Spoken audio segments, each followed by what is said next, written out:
Hi hello నమస్తే welcome back to Janu simple creations. Today మన recipe tomato rice అండి. ముందుగా 3 టమాటాలని మిక్సీ జార్లో వేసి మొత్తం పేస్ట్ చేసుకొని పక్కన పెట్టుకుందాం. 1 గ్లాస్ ఆఫ్ బాస్మతి రైస్ని కడిగి కాసేపు నానపెట్టుకుందాం. ఒక ప్యాన్లో 2 టేబుల్ స్పూన్స్ ఆయిల్ వేసి అందులో జీలకర్ర, ఆవాలు, శనగపప్పు, ఆనియన్స్, చిల్లీ వేసి ఫ్రై చేసుకోవాలి.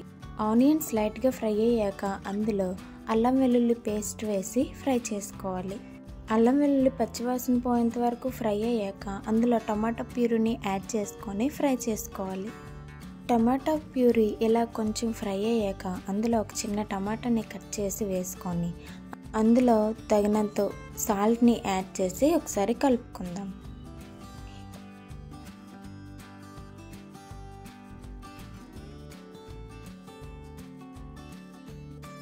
టొమాటో ఇలా ఆయిల్ పైకి తేలే వరకు బాగా ఫ్రై అయ్యాక అందులో కొంచెం కర్రీ లీవ్స్ని యాడ్ చేసి ఒకసారి కలుపుకోవాలి.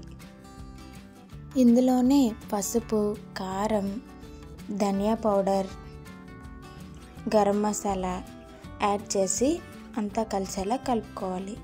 ఇందులోనే ముందుగా నానబెట్టుకున్న బాస్మతి రైస్ని యాడ్ చేసి కలుపుకోవాలి. 1 గ్లాస్ ఆఫ్ బాస్మతి రైస్కి 2 గ్లాసెస్ వాటర్ని యాడ్ చేసుకొని కలుపుకొని మూత పెట్టుకొని కుక్ చేసుకోవాలి. ఇలా కుక్ అవుతున్న టైంలో ఫ్లేమ్ని సిమ్లో పెట్టి కుక్ చేసుకోవాలి. లాస్ట్లో కొత్తిమీరతో గార్నిష్ చేసుకొని ఒక 10 మినిట్స్ తర్వాత సర్వ్ చేసుకుంటే ఎంతో కమ్మనైన టొమాటో రైస్ రెడీ అండి. టొమాటో రైస్ని టొమాటో పికిల్తో తింటే ఉంటుందండి, చాలా బాగుంటుంది. మీరు ఎప్పుడైనా ట్రై చేశారా? ఒకసారి ట్రై చేసేయండి.